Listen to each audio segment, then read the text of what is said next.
그때 예수님께서 제자들에게 말씀하셨다. 내 말을 듣고 있는 너희에게 내가 말한다. 너희는 원수를 사랑하여라. 너희를 미워하는 자들에게 잘해주고 너희를 저주하는 자들에게 축복하며 너희를 학대하는 자들을 위하여 기도하여라.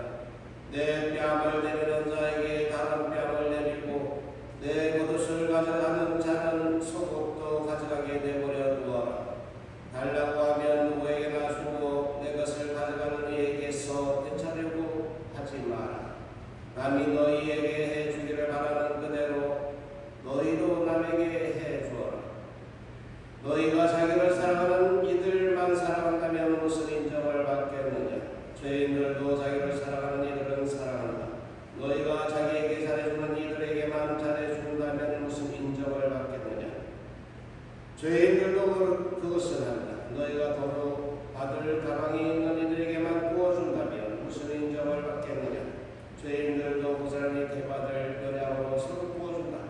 그러나 너희는 원수를 사랑하여라. 그에게 잘해주고 아무것도 바라지 말고 구워주어라. 그러면 너희가 받을 상이 될 것이다. 그리고 너희는 지극히 높으신 분의 자녀가 될 것이다. 너분께서는 너희를 모르는 자들과 악한 자들에게도 인자하시기 때문이다. 너희 아버지께서 자비하시는 것처럼 너희도 자기로 살아를 되어라. 남을 심판하지 마라. 그러면 너희도 심판받지 않을 것이다. 남을 단죄하지 마라. 그러면 너희도 단죄받지 않을 것이다. 용서하여라. 그러면 너희도 용서받을 것이다. 주어라. 그러면 너희도 받을 것이다. 누르고 흔들어서 넘치도록 구하게 되어 너희 품에 담아 주실 것이다. 너희가 되지 않은 바로 그 배로 너희도 되받을 것이다. 주님의 말씀입니다. 그리스도님 찬양합니다. 오늘 복음을 그냥 듣고 있으면 단순히 이 원수를 사랑하여라 하는 것까지 어떤 마치 처세술에 대해서 이야기하시는 것처럼 보이지만 사실 실상은 그렇지 않아요. 이 말씀 그대로를 실천하기도 쉽지가 않지만 그러나 좀 더 근원적인 부분들로 들어가볼 필요가 있다. 우리 오늘 본문의 중간 정도에 보면 그리고 너희는 지극히 높으신 분의 자녀가 될 것이다. 여러분께서는 너희를 모르는 자를 악한 자들에게도 인자하시기 때문이다. 너희 아버지께서 자비하신 것처럼 너희도 자비로운 사람이 되어라. 그러니까 이건 어떤 행위에 대한 것을 꼭 집어서 말씀하시기보다 그 근본이 되는 정체, 우리들 정체성에 대해서 얘기합니다. 하나님의 자녀가 되는 여기에 아버지와 아들과의 자녀와의 관계 안에 놓이게 하는 것, 그 근원적인 말씀을 하고 계시다라고 봐야 하지 않나요? 대개 이제 믿지 않는 사람들이 예수님을 믿으면 답이 나와 뭐가 나와? 라고 이렇게 따져요. 어떻습니까, 여러분? 뭐가 생겨서 옛날에는 아주 옛날에는 그 6.25 전쟁 직후에는 그 원조 신앙, 불품을 이렇게 부흥을 받기 위해서 신자가 되면 실제로 성당에서 군중감도 주고 이랬기 때문에 그때는 그렇게 고신자가 많았어요. 신자가 되면 세례를 많이 받았다.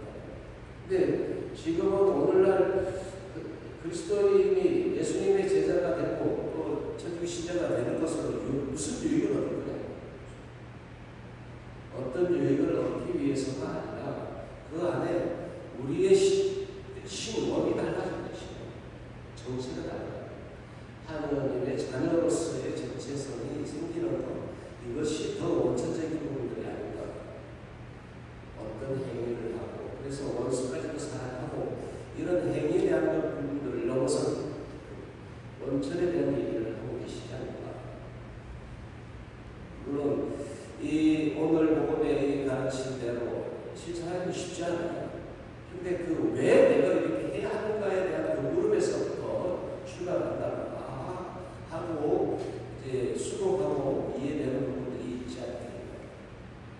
단순히 이런 행위를 해야 해 하면 이건 굉장히 너무 부담스럽고 어려운 그런 일일 수 있지만, 그러나 하나님의 자녀로서 아들 딸로서 당연히 할 수 있는 능력도 있다는 것. 그래야 아버지 하나님을 닮은 모습이 되겠구나 라는 그런 부분들이 이해가 생길 수 있지 않겠습니까? 여러분은 예수님 믿어서 좀 나아지셨어요? 모든 부분들에 살림이 들 모든 부분에 어떻습니까? 내가 어떤 살림이나 이런 것들이 좀 나아지기 위해서 그리스도를 믿는 것이 아니에요.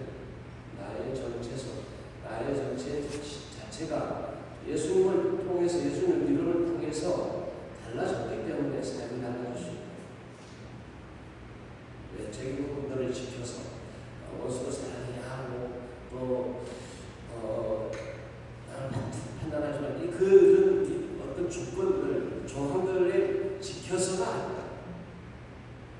원천에서 하나님의 자녀가 되었구나, 그래서 감사와 기쁨이 넘치는구나, 여기서부터 보는 것. 그 사랑과 자비가 우리에게도 그렇거니와 다른 이들에게도 고스란히 적용되어야 되겠다. 이런 깨달음이 우리들을 구원하여 나아가는 것이고 또 그리스도인이 되게 만드는 것 아닌가. 예수님이 말씀하시니까 그 말씀대로 그냥 그것을 지켜서 그 정체성을 얻는 것이 아니라, 그런 쪽으로는 우리가 하나님의 자녀로서 우리를 받았구나. 그래서 그것을 주님이 우리에게 요구하신 부분을 실천할 수 있는 데 있구나 하는 것에서부터 출발하는 것이 우리가 그리스도인으로 살아가는데 맞지 않아요. 그러니까 오늘 복음에 나오는 이 내용들은 단지 어떤 행동 규약을 우리에게 말씀하시기보다는 정체성에 대해서 먼저 말씀하시는 것이라고 이것이 타당하지 않습니다. 먼저 하나님의 자녀로서의 우리들의 자부심, 그래서 하나님을 닮고자 하는 그런 노력들을